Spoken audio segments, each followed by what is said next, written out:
everyone. Welcome to episode 60 of the Four Dorksmen podcast. I am Collector Clint. I am extremely nervous. And I am Asian Tony Stark.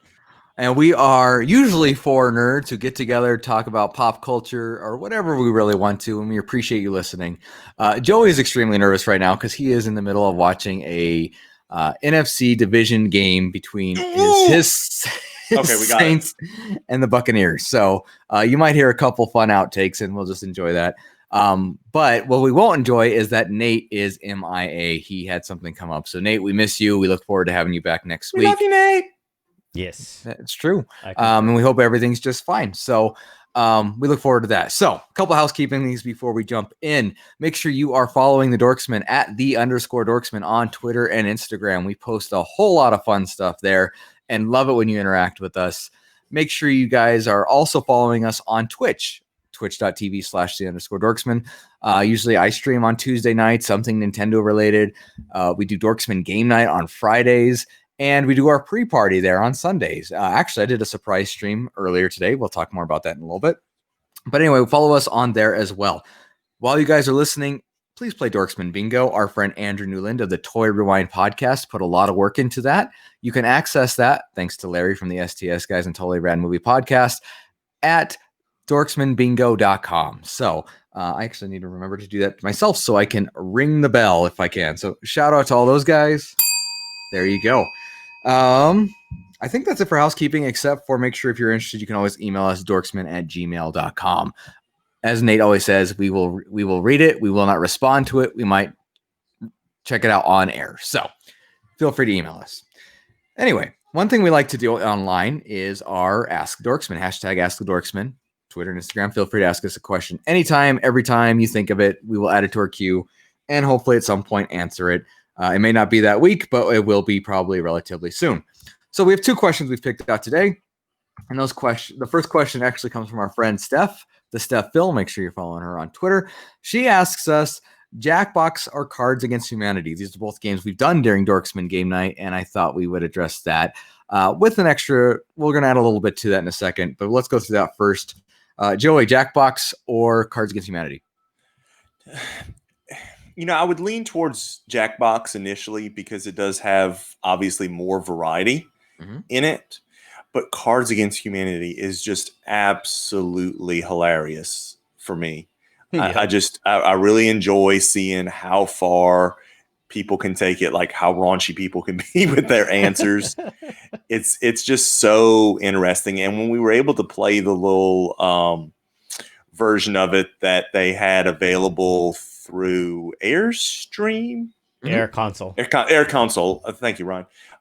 At the beginning, you know, we were able to stream it. So of course we had like a group of friends that, even though they weren't playing along, they were able to kind of enjoy in it. So it was almost like a Cards Against Humanity spectator sport. And I don't know, it was just so much fun doing that. I mean, like I said, Jackbox has its benefits too, but I would pick Cards Against Humanity. Okay. Ryan? I'm going to side with him too, because just on the sole fact on Jackbox, it's very open-ended where you can supply whatever answer you want, right? It's an open-ended forum, if you will. With Cards Against Humanity, you're dealt a set of cards and you're supposed to make the best out of your situation. So it's like when you have the situation that you're posed and you have to supply 3 cards and more or less like make a quote-unquote haiku, those are the more interesting ones. Like, oh, smegma. Oh. Okay. I don't know how to address that, but all right. Clint, your answer? Well, gosh. So first of all, it's a very nice problem to have because they're both actually stellar games. I love playing both of them. I'm not going to lie. Now, as I answer this, my answer I think is going to be Jackbox because you can get more people involved. Mm-hmm. But as I say that, I want to make sure to preface that I own every single card that's ever been made for Cards Against Humanity, for the actual card game itself. Okay, so I'm a huge fan. And Jackbox, I mean, I like that we do Jackbox online because even if you're not in the game, first of all, you can play more people, but then you can also have the audience involved. So everyone's participating. Again, Cards Against Humanity, when we played online, was only 4. Now, when you're in person, that might be switched. You could play 20 people with Cards Against Humanity if you wanted, even though I don't think that'd be very fun because it'd be too long. But you can play a number of people. And let's face it, you're not going to have 20 people in your house playing Jackbox. So I think it almost depends where you're playing it. But I enjoy both. But I'm going to go with Jackbox for the variety answer to actually give one. So that's fair. And Steph, we do want to know the answer for you, but I want to add a little twist on this. I want to know what you guys have for your favorite party game. If there's something besides those two that you would like to mention. Favorite party game. Yeah. So, anything. It could be a card game. It could be like beer pong party. It could if you want to answer beer pong, it could be beer pong. I don't know. In college, Never Have I Ever was usually pretty fun. Oh, okay. Yeah, I could see why. Fair enough. How about you, Ryan? Party game. All the parties I went to were always family things. Like for me, living out here, granted, I didn't dorm for college, and in my early college years, I was always working on the weekend at the nightclub. So I didn't have that party atmosphere. I don't know what it feels like to have gone to like a quote unquote frat party, kind of thing. So to me, party game, first thing I think of is bingo. Oh God! Because I'm sorry, I'm thinking like family parties. It was always an annual tradition every year. Christmas Eve, we used to go to my auntie's house, and we would always play two things: hot potato, and my grandma used to always win by default, no matter what. There's a very funny story that goes along with that. I think I've said it before. But then secondly, it was always a great time for the family to gather around and just play bingo. So interesting. That is my answer. We definitely covered both extremes there. Yes. So, but my From answer 18 to 80. Right. But I'm if gonna you're write over that 80, you down. can't play. As an episode title, from 18 to 80. Makes sense. But so it's funny. First of all, you don't have to have a party game to go to a frat party. In fact, usually, I don't get me wrong. I've loved playing the game Asshole. I actually always liked playing like King's Cup. That was always a favorite of mine too. But when I thought of this question, I thought of more of the actual game. So one I really like is Joking Hazard. If you guys haven't played that, it's by the guys that do Cyanide Happiness. It's a comic. It's very funny. What they do is they give you have a hand of cards that are comics of ending the comic. You get 2 cards to play the first 2 windows of that comic, and then you play the third one. Usually the funniest one wins, kind of thing. So that's one I really like. They also have one called Trial by Trolley. I'm dying to play, but I haven't gotten there. The other one I really like is Exploding Kittens, and you can play that in person. You can also download the app. That. Yeah, the app's a lot of fun too, so you can always play with random people if you feel like playing a board or a party game. So I'm going to say those two just to give an in-between answer between beer pong and bingo. Oh, no, I didn't say beer pong. Oh, what'd you say? I went with Never Have I Ever. Oh, Never Have I Ever. I'm sorry. You were just mentioning beer pong. Thank you for, yes, you're absolutely right. Anyway, Steph, thank you for that question. Again, we look forward to your answer. Our other question here comes from Andrew Newland, who we mentioned earlier, part of the Toy Rewind podcast. Similar question. He asks, what is your all-time favorite board game and why? He actually goes on to say, mine, you ask? Has to be Monopoly. I just loved playing as a kid, and the new versions make it even more fun. On the other side, the new villainous games are also awesome. Something must have happened in the game there. Speaking of games, away. I'll go first again. So I would lean right along the same lines as Andrew at first and say Monopoly. And again, part of it is because there's a variety of games, a variety of versions of the game. I have the Bob's Burgers one, thanks to Nate for a Christmas present. Nice. But if I really have to talk about like the game that first came to mind after Monopoly, it was kind of a board game, but it was almost a toy. So first of all, it is a board game because it had like a board, but it was a giant board. I'd say it was, I don't know, somewhere around the 3 foot by 3 foot range, if not a little bit bigger. The box was like 3 or 4 foot long, right? And so what it was, you would set the board up on the floor, and it was almost like a live action battleship game. So you had a bunch of different plastic submarines, plastic destroyers, etc. And some of them were loaded with like a little kind of rubber band type contraption with a little slot in it. and you would have boats that had discs that you could shoot out, and you had to shoot it across to the other person's ship and get it in this little bitty slot that was just a little bit bigger than the disc. Wow. And if it hit it just right, it made the top of the boat shoot up.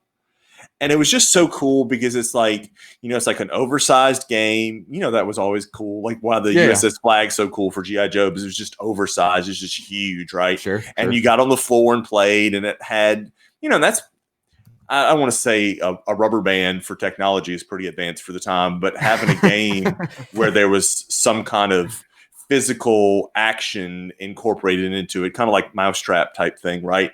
Where something like that would happen. It's like, oh man, I hit it and it explodes, so to speak. So it was almost like a G.I. Joe board game almost. I loved the game. I absolutely Do you remember what it was called? While y'all are talking, I'm going to look it up because I think it was curious. Torpedo Run, but I'm not sure. Oh, that sounds familiar. Okay. Not familiar to me, but it sounds fun. I'm going to Google it. There you go. Oh, sorry. There you go. I was going to say, ding the bell. You want to go next, Clint, or shall I go? Why don't you go? Sounds like you have an answer. Not really. I'm going to side also with Monopoly because it is the game that I did play the most. Although, in my older years, as I got out of high school and I still played games with the family, I've said this before in the podcast. My mom is a Scrabble Nazi, and she always aims to win.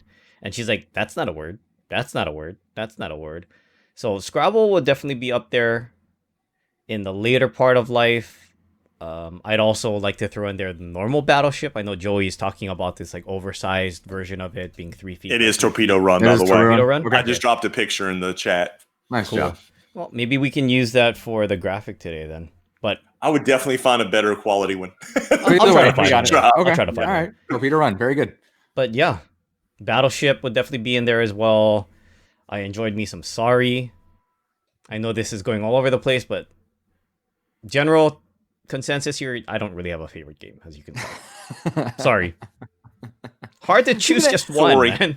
At least you named some. I'll give you credit on that. Yeah. I have a couple. So I'm thinking about what I've played with my family. And we played a couple games with them. There's one called Millborn, which is more of a card game, but that's basically you're trying to get to 1,000 miles playing these different mile cards, and you can throw out cards. You're supposed to be cars, so you can throw out things to pop out tires or run out of gas or stuff like that and lose turns. It was a neat idea. There's also one that's called Rummy Cube, which is very similar to the game of Rummy, but there's these little tiles you play. So I guess those count as board games, and I like both those. But a couple others come to mind. Sorry is probably my favorite traditional board game. I've had a lot of fun playing that and watching people get beat up and upset as they get their guys pushed back to base. I will also go with Cranium. I've had a lot of fun playing that over the years and seeing what people come with and have some great stories. So Cranium, non-traditional, traditional, Sorry for me. So Andrew, I hope that answers your question. I hope you guys talk board games on the Toy Rewind podcast at some point because I think that'd be an interesting topic. And again, thank you everyone for continuing to ask the Dorksmen. Please keep doing that with the hashtag as we would love to have more and more questions and answer more and more questions. So with that said, I am looking here. Okay. So as time for our main topic. And this week, since today is the actual day, we are talking about the 35th anniversary of the release of Super Mario Brothers. It was in Japan, but still the official first release. We thought it'd be a fun topic to kind of talk video games and especially Super Mario Brothers. So with that said, I know we kind of talked about this during the pre-party. I am curious, what is your favorite Super Mario Brothers game? It's so hard because there's so many outside of just the regular, side scroller type stuff, but do you include, Mario Kart in that discussion? Because Mario Kart's such an awesome game. I'd or say do you yes. say that's a different entity or something like that? Super Mario Brothers 3 just has so much replayability, just like Super Mario Brothers 1 does. But I would probably have to say Super Mario World for Super Nintendo. I would think that's probably my favorite. It has a lot of replayability as well, and it's just it's amazing to me how they continue. If you're talking about the main line of Mario games, right? If we're not talking about Smash, we're not talking about Mario Kart. We're talking about just kind of the main line, and you think about how they were able to, each time a new one came out, kind of be so innovative about some new feature that they threw in there that was just so so unique and so different, when it came to just the controls of it, or the different suits that Mario could have, or the different kinds of worlds, or the different kinds of things they could interact with. It's just so impressive. And to me, Super Mario World just like jumped so far ahead after Super Mario 3. It's an awesome game. It's a classic. Good answer. How about you, Ryan? Same. There's a lot of replayability for it. And there's also enough complexity behind the game, I think, in my opinion, that even though you've played the game many a time, I've played this on my stream doing all my retro stuff, but when you get to like Star Road, for example, and then there's like 10 or 12 different stages on Star Road in specific that are very difficult that you need to beat. That's something that I even had trouble with to this day, Right. It's very frustrating. It is. I know exactly what you're talking about. I was about to do the no thing again, but we'll save that for another time. Aw. Well, because it's not me. Get right? him! Apparently something happened again, guys. Brady started to run and drop the ball, but he got it back. Gotcha. Old man picked it up. Old man. Anyway, Mario World's my answer too. And going back to Star Road, I mean, the fact that there's 2 ways to beat levels is pretty innovative and fun. So I have to agree with you, even though it's top, but there's a lot of top ones up there. I'm glad Joey mentioned like Mario Kart, or like the Mario Party board games are fun. We were just talking about board games, or even Mario RPG, whatever the case is. There's definitely an expansive universe that's very entertaining and fun to play. And I love, we're talking about replayability. Super Mario World was the first Mario game that I can think of that they had a part of the game that you would reach later on where you would all of a sudden reveal something, talking about the different colored blocks, that you could then go back and replay a board on the same playthrough of the game and be able to do something new that you weren't able to do before. I mean, that's something that's, I wouldn't say commonplace now, but it's something that's fairly popular with games, to make it to where you want to go back now that you can do something different on the same level. And I thought that was pretty unique at the time to be able to do something like that. So that was kind of ahead of the game. And there may have been some other games that they stole that from, but that makes it unique to me too. Yeah, the Switch Palaces. Yes. Thank you. Yeah. There you go. Yeah. Totally. Because if not, you need a Yoshi in order to beat the stage, right? You get to the secret exit and then get to this, so you can get there, get to Star Road, blah blah blah. But yeah. Who's the flag on? Oh, that's also that's also where Yoshi was first introduced. So in America, I'm pretty sure that they had a Yoshi game for the Famicom. Interesting. I think. Well, no, they do. They have a game that's just called Yoshi, but it came out after Mario World. But on the Famicom, it would have been on like the Nintendo equivalent. Understood. They were still making Nintendo games at the same time they were making Super Nintendo games. Ah, okay. So the Yoshi game was one of the later, like late Nintendo games, along with like Kirby's Adventure, and I think that was kind of it. So anyway, regardless, yes, but you're right. They do have a solo game there, but still fun, and a fun introduction for sure. Do you have a least favorite Mario game, one that you kind of wish they never made? I don't know about least favorite. Well, I streamed a little bit before this to celebrate. We were playing Super Mario Brothers, the original, of course.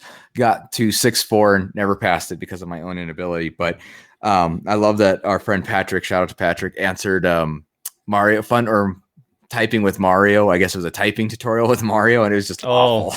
So I had to laugh when he mentioned that. I mentioned earlier Mario is Missing, which is like a history game, and it's not difficult by any stretch of the imagination, but it's really not what the games were meant for. Anyway, and They did that, and it didn't need to be a Mario game. It could have been something else, you know. I'd throw that in mine, but you know, they got to go with what's hot, and gave it a shot, and I'll give them credit for trying something new. What would you rather it be? Carmen Sandiego teaches you history? Because I mean, It's learned kind about of geography kind of that way. But you know what? It's exactly that kind of thing. Like it's very Carmen Sandiego-ish. Like, oh, hey, you have this clue, and it looks like it's a picture of the 16th temple. We got to go to Italy. You know, I mean, that's kind of what it was. Yeah. So, yeah, I mean, yeah. That's all I can say is, yeah. You ready for a hot take? Yes. Always. My least favorite Mario game that I've played, because I can't judge ones I haven't played. My least favorite Mario game that I've played is Smash Brothers. I can relate. I can understand that. I for those of you that come to the Tuesday night game streams, which I do appreciate, please keep coming. We'll keep having fun and interacting. But we played Smash this past week, and you know we played it somehow for 2 hours, and I don't know how, because it does get boring and repetitive after a while. I'm not a big fighting game fan to begin with, but you know all the game moves are the same, and I'm glad there are people that are into it. But I could definitely understand that take for sure. Ryan, have you thought of anything? I have not played a lot of the newer ones. Like, I don't even remember playing Mario RPG. So, how about we say this? The original Super Mario that you were running around that place and you had to, what was it? You would have to get rid of the turtles, which, by the way, I'm sorry. Shout out to Clint's mom because I know she loves turtles. After in all Clint fairness, talking though, about it. These aren't really turtles, they're Koopas. I guess there's a difference. That's true. That's a valid point. But it's like, you know, if you run left far enough, you end up on the right again and you just keep running. Right. So this was before the original Super Mario Brothers video game that Clint was playing earlier today. It's just Super Mario. And I think it's just called Mario Brothers. There's no Super. Oh, that's right. It is called Mario Brothers. Yeah. There's that POW in the middle, and you can hit it 3 times, right? Yeah. I think that would be my least favorite. Oh, see, I like that game a lot. But Can we address the elephant in the room and talk about how stupid the naming of these characters is? That his name is literally Mario and Luigi Mario. Absolutely. Are their technical names? I mean, come on. Like, how did they not fix that at some point, retcon it or something and say, oh, it's Mario Rogers and Luigi Rogers, like just give it or they could have done could have been like, you know, I mean, this is actually going to be kind of racist. I apologize, but I mean, it could have been like Linguini Mario and Ravioli Mario or something like that. You know, that's actually their last names, not their first. I don't know. I'm trying to come up with something. But you're right. As a part Italian, Clint, I'm highly offended, and that's fair. I'm highly offended that your joke wasn't better. That's what I'm highly offended by. That's also fair. I wasn't even trying to be funny. I was just trying to say, like, trying to save something for him. But you're absolutely right. Mario is a stupid name. It's so horrible. I have to give a shout out to Safely Endangered, a very funny comic that does Mario very funny comics. Thank you. I'm glad you know what I'm talking about. And they have one where he's like, "Oh, it's the Mario Brothers," and Luigi comes up and says, "How come you never remember my name?" And Mom goes, "I'm sorry, Green Mario." It's something that but made in me some laugh. cultures, you can have the same first and last name. Yes, but let's face Not it. in the Italian culture. Yeah, I was going to say that. Yes, the caveat. Yes, not in Italian. That's true. Well, let's also face it that Mario Brothers itself is insane. I mean, the whole thing, the fact that, okay, you're a plumber. That, yes. Let's start there. Who's walking around the Mushroom Kingdom that is filled with the Goombas. And how's that for racist? Anyway, these Goombas, which is an Italian name for child. And they're running around collecting mushrooms that make you super. You know, that's, I mean, there's a drug joke if there was one. Then you have a flower and you can suddenly shoot fireballs, all while there's turtles. Oh, and you're trying to do it from this giant. Nice. Yes. It's Koopas. Koopas. Excuse me, you're right. I'm gonna correct you, like you corrected me earlier. I only corrected you to make myself feel better, and so you didn't have to apologize to my mom. But fair enough. But the fact is that, and they're holding by King Koopa, or later renamed Bowser, and he's kidnapping princesses because, like, they never really until later on addressed that he's, why exactly. And even in the later games, he's just doing it to do it. By the way, one thing that always cracks me up is that Bowser has all this awesome technology at his disposal that he uses with all these different characters and their airships and their cannons and their weapons and everything else. And he just keeps doing it. I want to know what he does. You know, where's all this money coming from, kind of thing. So maybe he's best buds with Scrooge McDuck. Either way, Maybe well, so. going back to Dorkly, they have a whole cartoon where it's Bowser versus Princess politically, and he's of course the Trump character.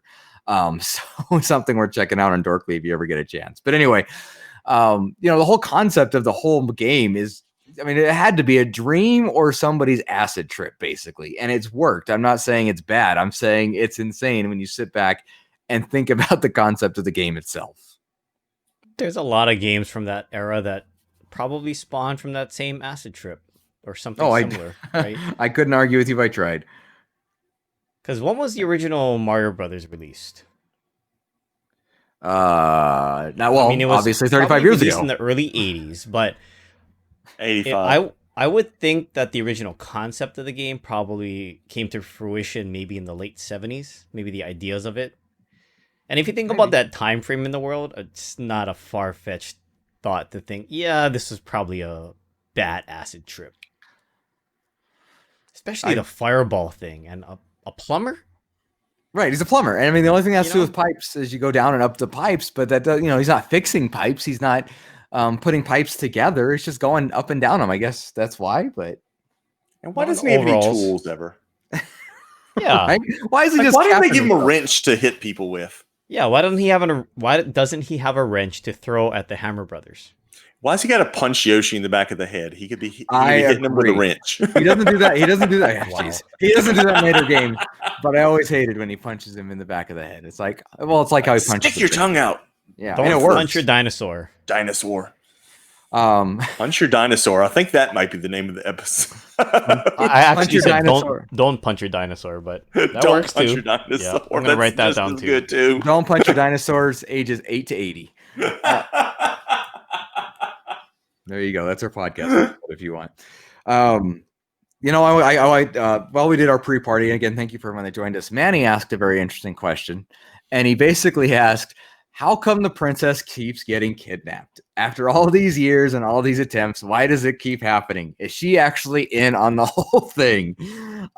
Which made me chuckle a little bit. Like, is she so mad at me? Like, is this, in theory, you always think that Peach and Mario are a fling, if you will. Is she mad at him and tries, fakes a kidnapping to get back at him? What's the deal with him always getting kidnapped and always having to save her? Right? I mean, and don't get me wrong. Valid point. Yeah, I fought all those games. You think she'd gotten some better security at that point, right? Like, right. Or yeah, just something. I mean, we're way analyzing this. We're all pulling Orion tonight, but it's insane. It's insane to think about. I actually mentioned this during the free party. I think it'd be really cool if they had like a role reversal where Peach had to save Mario, not in a Mario is missing kind of way, but in an actual side scroller action game where she had to, and Mario Brothers 2, where she floats. That's right. So cool. I think that would be a cool concept to bring back.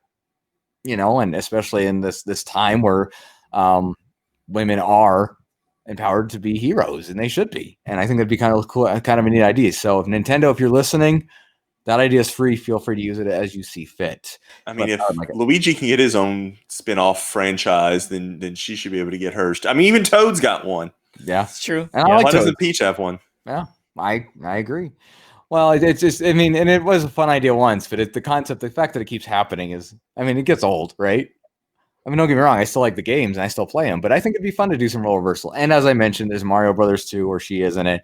There's, I think the Paper Mario games, she shows up as a regular character, not as, because she's not kidnapped in those. It's some other person besides Bowser trying to take over the kingdom kind of thing. So there's our opportunities for that, but I'd like to see that more. But Manny, you might not be onto something. Maybe she's the one behind it. Maybe she funds Bowser somehow, and that's how he's able to have these giant castles and all these airships and fun technology and whatnot. There you go, baby. Money laundering. Yeah. There you go. In the Toadstool Kingdom. Right. Hot take as well. What the hell was up with Super Mario 2? And like that game in itself as a standalone from everything else was so damn different. I mean, don't get me wrong. Damn difficult. Yeah, I played it a lot when I was a kid. But if you think about some of the characters that came out of that game, we've never seen them again. Like those snakes. Yeah. I don't even know what they're called. There's that 3-headed snake that you have to beat. That's the boss in one level. And you have to use those like mushroom-shaped boxes. I don't even know what they're called in the game, but then you have to chuck it at the enemy. Yep. And then Is that Well, really I mean, like a Yoshi type of thing? You know, that dinosaur that spits out the eggs? Birdo is that name. Birdo, Yeah. there you go. Mhm. I Yeah. forgot You about got to that. jump on top of it and I lift mean, it up granted, while yes, you're in we the had air. Shy Guys. Shy Guys were introduced in that game. Yep. Shy Guys have made an appearance again. But And yeah, Birdo, yep. yeah. Birdo has, and I know Mouser's shown up a couple times as well. But yeah, Ah, you're absolutely right. Well, what's interesting too is and I don't know the reason behind this. I should actually look this up in my Mario Encyclopedia, which I need to open. But for whatever reason, there was a Mario Brothers 2 in Japan, which is now referred to as the Lost Levels Lost here. Levels. Yep. But the Mario Brothers 2 here never released in Japan, at least not initially. So why they did that, I don't know. I'd like to know. That's interesting. Why do they have to have a poison mushroom in one, but they can't have it in the other? And I don't know. But it's a concept that's a great question. You know what happened? Somebody was listening to Vanilla Ice, and the poisonous mushroom came up. Is that what Totally it was? totally on brand there. That's interesting. There you go. Again, guys, leave it to Ryan to make it awkward. Ring the bell. Ding. There you go. Sorry. Yes, but anyway, we're going back to the whole concept of the whole thing. Manny had another question. I can't remember what it was, but I mean, well, hopefully it'll come up. But what we can talk about is just the insane mania, Mario mania that's come from this game over the years. And I'm talking not only from games, but everything from merchandising or there's multiple television shows. There's a live action movie that was super awesome. Yeah, just so well. That hopefully we were talking earlier on the pre-party. We'd love to see a remake of, in some sense, because it's bad '80s, but I don't think it can get much worse. So would you want it? Would you want them to try to do it live action again, or would you want them to do like, where it's all digital, or do you want some kind of combination of things?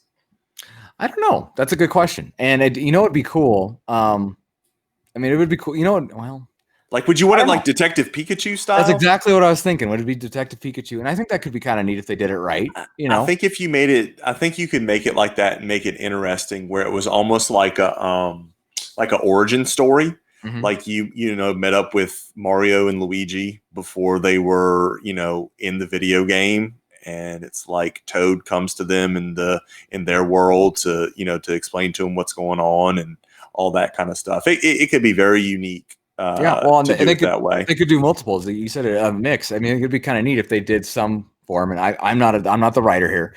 They did some form where the guys went in a tube and then the animation part came in, or they did a different kind of art style or something like that. I think that could be really neat. So, but I think they should, revisit it. That movie came out, I think it came out before Mario Brothers 2, so like 1987 or something like that. I would love to see another chance at it. Is it that old? It's pretty old. I think it's more like 1990. Clint. Is it 90s? Real quick. I think you're right because 93. It's not really. I thought it was much 93. younger now. 87 to 93. That's a 6-year difference. Yeah, that's a big. So my brother was 6. I was 12. Okay, fair enough. But I'd love to see that again. Outside of the movie, and I'm sure there'll be more TV shows. I'm kind of surprised. You know what? Here, let's talk about another elephant in the room here. Funko Pops. When are they going to actually get permission from Nintendo to make Funko Pops of them? I just think they have so much going on right now where they're licensing that out. I don't know if it financially benefits them to give that license to Funko, where they're still making their own amiibos. They've got licenses with other companies that make they've got Hot Wheels that does the Mario Kart figures. They have their own little vinyls that you can buy. I just don't know if they're going to do it. Well, they have Lego now. That's the only thing that's encouraging me is they just released all that Lego stuff. You know what I mean? Like, it'd be nice if that's, and that's apparently been very successful. It'd be really cool. And I mean, maybe what they need, and maybe that's a requirement, maybe that's a holdup, is the Legos, they talk or they have some interactive feature versus the Funko Pops, but maybe they could figure out something to have the Pops be, part of the game somehow, come with the code, or I know Amiibo kind of have that with the selecting of it, but some interaction, because there's a market for it. It gets talked about constantly, Anytime Yeah. you see a Funko post on Twitter, Instagram, whatever, you always see make Super Mario pops, make Nintendo pops, kind of thing. And But the And question, Lego. sorry, go ahead, Joey. Okay, I was just gonna say, but see, for Lego, for me, it's so different. Like, I don't really like the regular sets that they've released so far with the kind of odd shaped Lego Mario that almost looks like a Duplo Mario instead of a Lego Mario. sure, yep. But I absolutely love, but I'm not going to spend $200 something for it, the TV with the NES Lego set that they did. Like, I wish they would do more stuff like that. Like, I saw something really neat online. I don't know if it's like a fan made thing, but it was like a set of magnets that you would put like on your refrigerator that had like different characters and different like bricks and enemies and stuff that you could move all around your refrigerator. Sure. I mean, that's different. That's unique. I just don't know what Funko can bring. I know you said something about the interactivity, but I mean, again, Amiibo, they've already done that. So I don't know what they can do. Lego's brought something unique. A lot of those other companies bring unique aspects to it. I just don't know what Funko could bring that they can't already do. So here's my thought on it. I think maybe not so much you, Clint, than the three of us, or in the three of us here, but I think first and foremost, a lot of the collectors that are speaking on social media like Twitter, they're speaking to this subject as a collector of primarily Funko first, and the fact that they are a fan of Nintendo second. Right. If you're in the opposite boat and you're a Nintendo fan first and a casual collector of Funko's products, you're like, okay, that's kind of cool. But to Joey's point about maybe something that Funko could do differently than Lego, we've seen now that they do have light up pieces, right? Obviously, I have the Iron Man that has a light up arc reactor and a repulsor. There was talk about all the light up stuff for Star Wars, so the lightsaber would light up. So in the Kylo Ren does. I have that one. Yeah, it's a lights and sounds one. Yeah, exactly. With sound too, you press the button. So in terms of Nintendo, maybe the first thing that comes to mind is like Star Mario or Flower Mario, right? Because obviously they're going to have some sort of ambience coming off of them. That could be an avenue that's not been explored yet. Because yeah. So Nintendo, like, to Clint's point, Nintendo, if you're listening, write it down. Yeah, I know they are. They're subscribers. Well, either that or a friend of the podcast, Barack Obama, will forward it to him. So, Uncle Barry. Yeah, we'll be fine there. But that might be. It'd be interesting to know why that license hasn't happened, because I actually think there's a huge market for it from both casual and serious collectors of Funko. And I think that, I'd get them, even though I collect Amiibo at the same time. Like, I want both, and I'm okay with that. And it may be like, I don't know if Funko has some, because I don't know the financials of it. I don't know if they have some set percentage that no matter what your license is, this is the percentage you get of the profit, or if that varies and they negotiate that per license. And that could be the holdup, is as far as what percentage Nintendo gets of the licensing, or excuse me, of the profit from licensing to Funko. So that could be part of it too. That's a very legitimate topic. I mean, you look at what Sony and Disney have to go through in order to negotiate for Spider-Man. Right. And it's an ongoing discussion, right? It has been further reviewed in the last year and a half. So I can definitely see that being an issue. Yeah. Big time. And again, this is all hearsay or conjecture. We have no clue. We have no inside information here, but just kind of speaking about it. But I know the other video game pops have always done well. I'm looking right now. I have my Mega Man. I have Cuphead. I know there's Overwatch, and I know there's Borderlands, Fortnite, and Borderlands, and there's definitely a market for it there. So I hope they consider it at some point, because again, there's stuff there, and I think they'd actually benefit from it. From even just a marketing standpoint. Maybe they don't make a ton of money off of it, but they would definitely sell, and it would probably end up jumping to their top property when they release the first wave for at least that first quarter. But again, I would be willing to bet it comes down to the percentage of that profit that they would see. Right. Well, anyway, Funko, Nintendo, I know you're both listening. Give it to us. We like it. Either way, I want to give a shout out to Christina at CC Customs. Please follow her on Twitter and Instagram.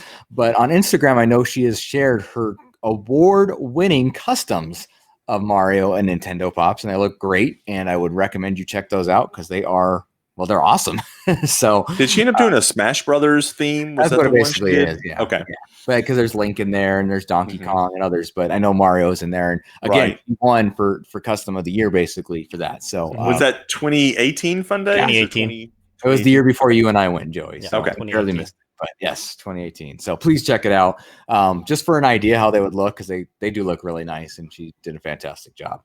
With that said, I'm curious, do you guys have any, either have it now or had in the past, any Mario merchandise that you would like to share with us at the moment?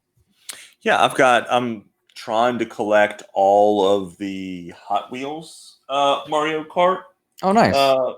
figures. I'm pretty close. I've got I think I'm missing maybe 4 or something like that from the set. There's some weird stuff, like there's a 4-pack that's exclusive to either Walmart or Target that has like several of the commons that I have, but it's got like a different colorway of, I want to say it's Yoshi.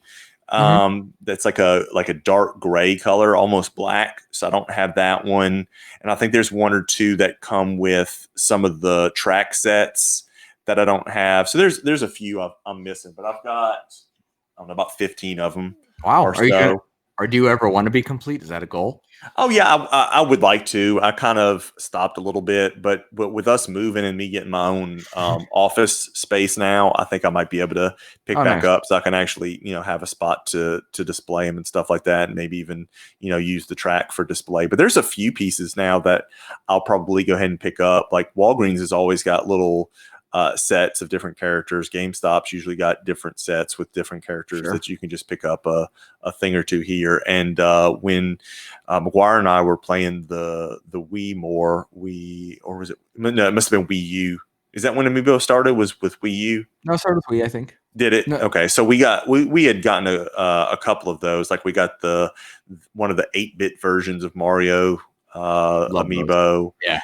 And Bowser one, and then it was kind of in that time where we kind of phasing out of playing those games, and so we didn't really collect much more. But that's pretty much the extent of my collection right now.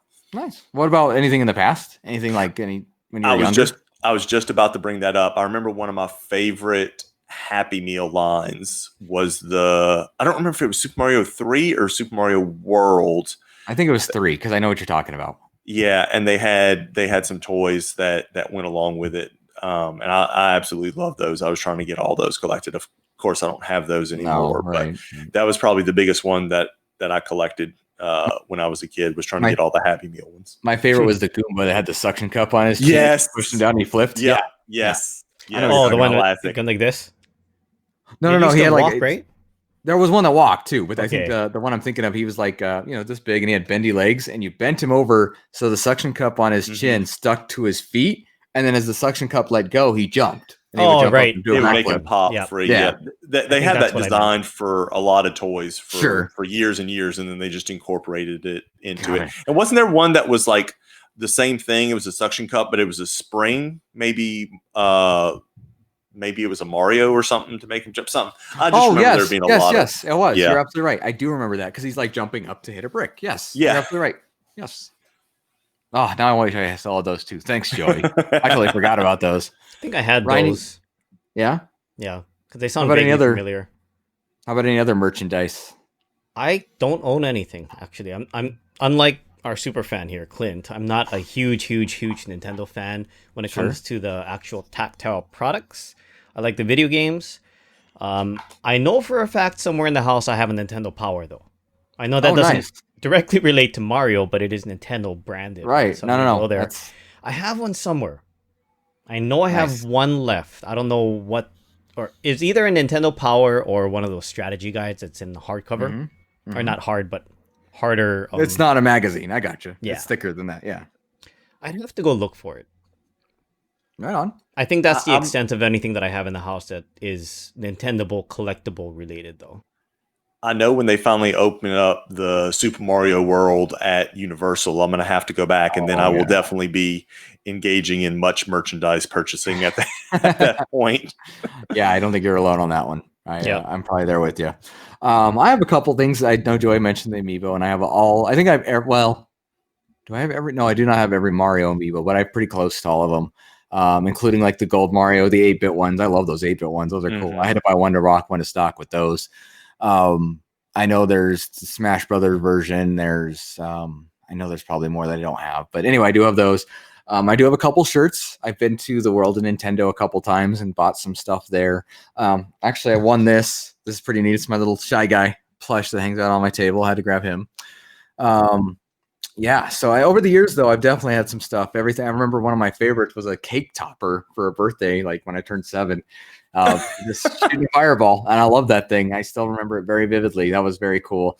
And I've owned so many games over the years. And again, you mentioned the McDonald's toys; those were cool. I'm sorry I don't have any of those. I do have one of those pixel lights. Have you guys seen those with characters and like yes, character? Yeah, it's one from Mario 3, but I have one of those sitting up on my desk or on my video game counter there. I don't think of anything else now, but I don't think I do. But anyway, I've had stuff over the years for sure. I'm sure I've had shirts. I've had a hat. Oh, you know what I had? This is awesome. I had, and this is dating myself, but I had the watch where you could play the Mario Brother game on the watch. I remember that. Yeah.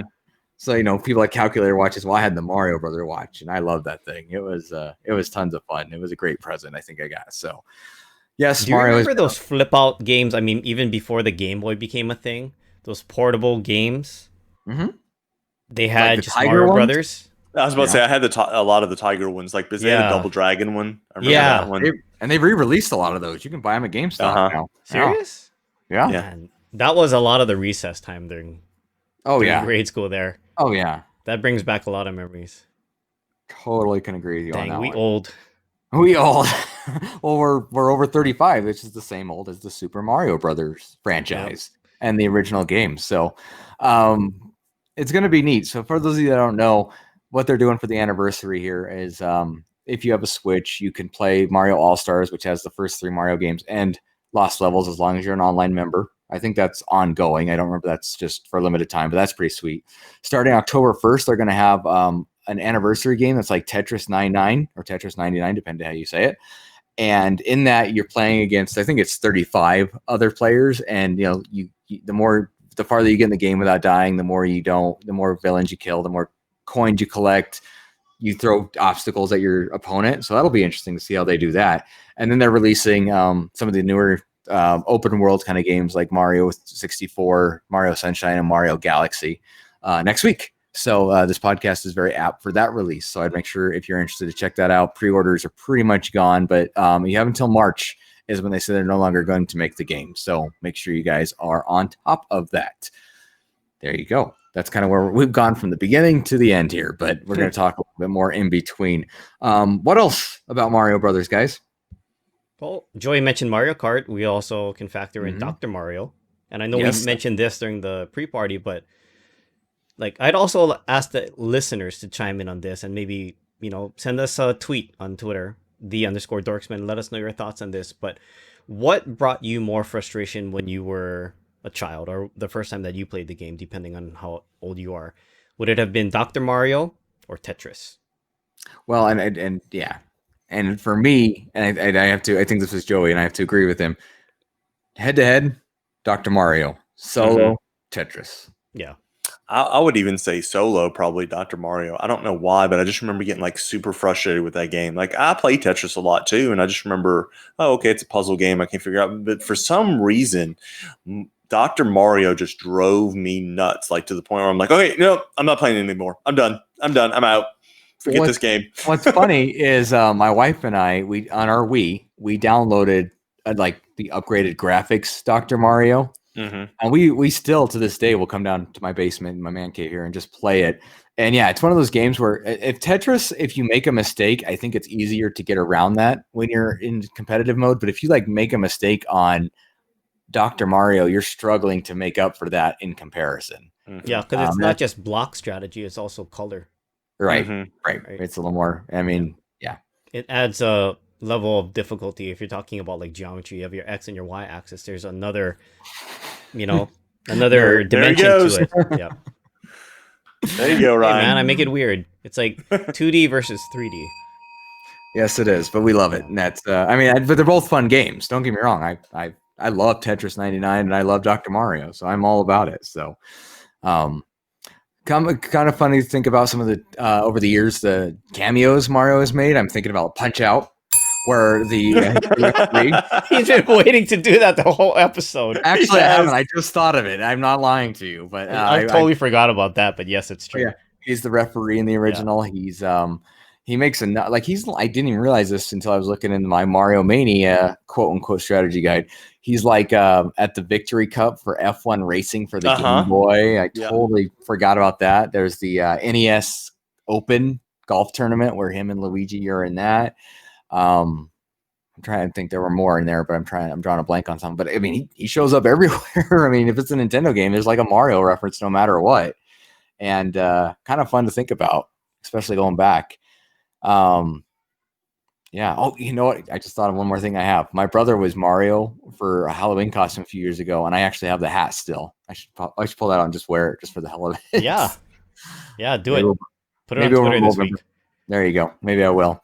But anyway, yeah, that's Mario has been around for a little while. So I also think it's funny that post that you had put up, what was it, like a week or two ago, about all the various Nintendo properties and which ones they respect more. Oh, yes. That was just classic. And if you guys are not familiar with the video, what is it supposed to be parodied off of? So, first of all, at Collector Clint, it's still up. Make sure to go check that out on Twitter. But it's a parody of, it's from Key and Peele. There you go. And they're making fun of Obama and his relation to people after his speech. And, you know, yeah. So what they did is, like, you know, there's some people that he's like, hello, thank you for coming. Thank you. And then he sees somebody knows, oh, bring it in for the real thing. And what they did is they put different Nintendo licenses on those characters. So like the one they bring it in, it's Mario Brothers. They bring it in for like Yoshi. They bring it in for Pokemon. They bring it in for some reason, Fire Emblem. But then, you know, like they'll just blow off. Oh, and Zelda, of course. But then they'll just blow off things like Metroid or, I'm drawing a blank on some of the other ones. My favorite, though, is Mother or Earthbound. Doesn't even talk to that person. Just walks. So there's definitely, you watch and you're like, yeah, that's true. I know Metroid hurt some people. I know there's some other great Nintendo licenses I've just completely ignored despite them being great. But Mario's not one of them. Mario is real talk. Metroid is hard as hell. The original, that thing is difficult as shit. I still have not beat it to this day. The original Metroid, I have beat the original, but the Super Nintendo version is so good. That's where you should spend your time. That's the best one. Anyway, no thank you. If I can't beat the original, I don't think it's not harder. It's not harder. It's more fun too. But anyway, you gotta stay on Mario here, buddy. Mario, come on. It's Nintendo. Still slightly unbranded. Well, that's the thing. They're kind of synonymous, right? Yeah. I mean, that's how they go. I'm trying to think of anything else Mario related I want to talk about before we kind of wrap things up here. Mario Troid. Mario Troid. Yeah, that's the thing. Yeah, Samus actually ends up being Mario, right? But Is Samus female? Yeah, it'd have been cool if it was Peach. If Peach was in the suit. Yeah. Maybe that's the secret about why Bowser always captures her. He wants all them treasures that Samus finds. All them treasures. One interesting thought I just did have, and this is more of the Mario Kart, is it's gotten so expansive that they do have baby versions of these Mario characters. Originally started with Yoshi's Island, Super Mario World 2, and it's gone on from there. But the fact that they have standalone baby characters just tells you how deep they are with this. You know what I mean? It's crazy. I like that they incorporate the other properties into, like, Mario Kart, for instance. You do or don't? I do. Okay. Like I liked on the one for it's out for Switch now too, but the version that I'm thinking of is the one that I have on Wii U. Yeah. Where you could get the Link DLC, and they had an Animal Crossing deal, and this was before, you know, the most recent craze with, you know, Animal Crossing. Yeah. Right. And I'm trying to think of what else. Did they have other DLCs? I'm assuming for the one that you've got for Switch. They had two, like you mentioned. They have Link. They have Isabella from Animal Crossing. They have the Squid Girl from Splatoon. Okay. And there's one other one, and I can't think of what it is right now. But they came in two different sets. But yeah, now they're included with the Switch version. But yes. I know we're pivoting a little bit, but have you ever played the Sonic version No, I of haven't. the race car? Like it's like their version of Mario Kart. No, I know of it, but I've never played it. Oh, it's pretty fun. Yeah. You should check it out just for fun. So over on those lines, I just discovered last week this online cartoon called Bruce Do, and it's about this guy. He's like in his early 30s. He does, and he does shitty animation. He calls it out every time, but he has this one where he got for Christmas he got his N64, and of course he's 9 years old, so he's just flipping out. But instead of Mario Kart, he got Diddy Kong Racing. What's funny about it is he holds on. He doesn't open it. He goes back a year later. They go to like Kmart. He brings the game with him to Santa. He's like, "Hey, Santa, can I exchange this?" I want Mario Kart. And Santa's like, "There's no returns." He's like, "Are you sure? I mean, I'm here. Come on," kind of thing. So I thought that was kind of funny. But yes, I mean, Mario Kart is definitely a big part of Mario now, especially with the expansive characters. I know Manny was talking about how Mario, or is Wario really a bad guy? And I don't know Wario's origin story. Going back to Nintendo Power, they used to have a comic, and I'm sure there's some relation there how Wario started hating Mario. But there's those evil doppelganger characters even, to go along with that. So then they have their own games. There's WarioWare, which is one that Nintendo just completely ignores as he goes by and talks to Animal Crossing. So it's just for Wario. Right, it's definitely an expansive universe that's played some really cool games, and I mean the fact that Mario. Here's another thing: there's like Mario Tennis, there's Mario Soccer, there's Mario Olympics. Yeah, there's all these different crazy Mario games to go along with it, which is goes beyond the side scroller, Goomba smashing, star collecting, princess saving Mario. Yep. They've definitely done a lot with the property to try to keep it fresh and not make it stale. Like I said, they do a lot of innovations with what I would consider the main line of the Mario games. But then, the side stuff, whether it be the big ones like Smash Brothers or Mario Kart, and, there's the other stuff like you're talking about, like the offshoot stuff, like, Toad has his game, Luigi's got his games, Yoshi, obviously. And then there's the different variations even of the Mario ones where you're talking about like Paper Mario and Mario Maker, which to me is almost like I'm going to say game within a game, because you're designing the game that you're going to be able to play. And there have been some amazing games in that. Yeah, I agree 100%. I wish Mario Maker got more love because I think it's a really neat idea, but it's what it is. Those guys make it too hard. It depends. There's some levels are like, how do you even beat this? And I watch the guys playing it. I'm like, okay, you're on crack. Oh, absolutely. This is crazy. That's the thing. Those people are super. I mean, the fact that they put in that time and thought of that, they should be working for NASA kind of thing, because it's pretty impressive how smart and well done. I thought I was OCD and anal retentive, but these guys are like Mario savants, Well, but the funny thing is too, if you play it, there's levels that literally you don't move in. Like they'll even tell you like stand still, and you literally stand still, and they have all this crazy stuff's going on. So just for you to enjoy, their design, not necessarily to play it. Like, and there's some that play music. They figured out how to play music with the different type of things, and they figured out how to, make you bounce from one place to the other to get you to the end line. It's impressive. I'm really Mario savant. I'm really hoping with the advance in technology that Nintendo eventually does something more like kind of VR interactive technology, and then that incorporates into the Mario type of games.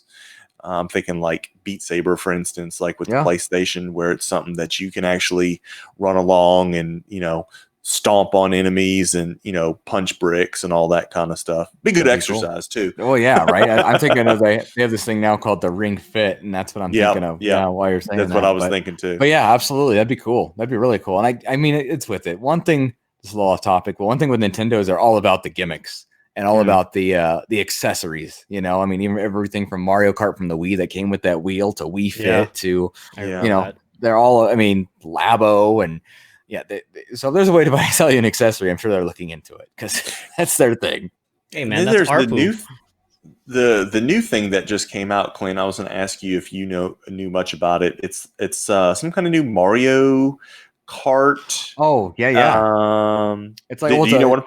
Yeah, it's an RC car, but you can design tracks for it, and then you could look through your phone and can see the track and see enemies and see things in your way and stuff like that. Which is not a new technology. They've had that out for other race car remote control type things that you can get for several years now. But it's cool to see it with Mario Kart. Maybe I'll check that out. Right now, it's MSRP for $100. So I mean, okay. Well, maybe I'll ask Santa. I was gonna say, or keep your eyes on for Black Friday or something like that. But yeah, I mean, it's $100 coming out. Does it come with two? I think it just comes with one. So you can get Luigi or Mario. Yeah. Well, that's something that's Nintendo's never been known for being cheap. You know what I mean? No, they're not. They're not going to start now. And they don't usually have like really good sales either. It's like, it's half price. Oh, yeah, they'll never do that. They know that people are going to buy their products. I mean, look at what. When we were kids, all the different gimmick things that we bought from them. Oh, like the trackpad, the NES Advantage, which was a large controller. Which, yes, it's like why the Power Glove. My favorite was the NES Max. The one that had the little, like, I don't even know what you would call that for the D-pad. It kind of just slid around. It had like a little red disc, and you could just move it around. But it had the like the turbo button on it. I think that was maybe the first controller that they did that had the turbo button. I'm like, oh my gosh, I can just hold down this button and it just repeatedly presses the button faster than I can press it. Yes, that was a game changer for Contra. Oh yeah. Without that, it is so tough to beat the game. Absolutely. And just the ergonomic design of it. But the ergonomic design of it too was, because advanced for the time. I was playing before with that classic controller, and it's not exactly ergonomic in any sense. So I could agree. But one thing we didn't talk about is there's a bunch of Mario games on your phone. I totally spaced on. There's Mario Run, which is actually a ton of fun. Mario Kart, Dr. Mario World, there's a bunch that have shown their way on your mobile devices too. So it's everywhere basically is how to wrap that up. Give us the original Marios on iOS, then I'll be happy. Yeah, that could be a moneymaker. I could control it though. That's where I'm thinking. If they can put Fortnite on your phone, they can put Mario Brothers on your phone. Which is true. Where they just have the overlay of the buttons on the screen. I think it'd be okay. So anyway, I need a button. I'm with you. Well, you can buy those accessories that clip onto either side of it. That's how they get you. You have to actually buy the controller to plug into your phone, and then it comes with the game. There you go. There you go. That's what's going to happen. Brilliant. Ryan. Me and Clint are now going to go work for Nintendo. That's right. Anyway, I think that's a good place to kind of wrap it up. We've been doing this for an hour, but long story short, happy birthday, Mario. Obviously, you've given us a lot to talk about, a lot of good times, a lot of question mark blocks, if you will. But at the same time, we look forward to what the future brings because it's obviously not going anywhere. By the way, I say that, and I'm sure I'll be playing some Yoshi's Crafty World on my Switch later tonight as I'm trying to get through that right now. So it's kind of a spin-off, but at the same time, it's still it wouldn't be here without the original Super Mario Brothers 35 years ago on this day, September 13th, 1985. All right. Anything else to say, guys? Nope. We miss you, Nate. We do miss you, Nate. Well, we look forward to having you back. I know the listeners do too. I look forward to it, so you can host. But I appreciate all you do, and we miss you. We look forward to having you back next week. Sorry to miss you this week. Power up, I guess, is the way to say this for this episode. It's a good one. I like that. But anyway, thank you everyone for listening. We really appreciate the interaction and hanging out and listening. 60 episodes, but it's not not something to laugh at. It's pretty good. So and we've only gotten better and only going to get better. So thank you. Again, at @the_Dorksmen on Twitch, on Twitter, and on Instagram. We are on Facebook. I need to update that more. Hold me to that if you're a big Facebook fan. Dorksmen@gmail.com if you ever want to send us an email. We do accept Amazon gift cards online if you'd like to send us something like that. And I hope you enjoyed playing Dorksmen Bingo. Thank you, Larry. Thank you, Andrew. And thank you to everybody that's been involved. We really appreciate it. And I think with all of that, I'll end it. Word, homies. Who dat, baby? Let's go.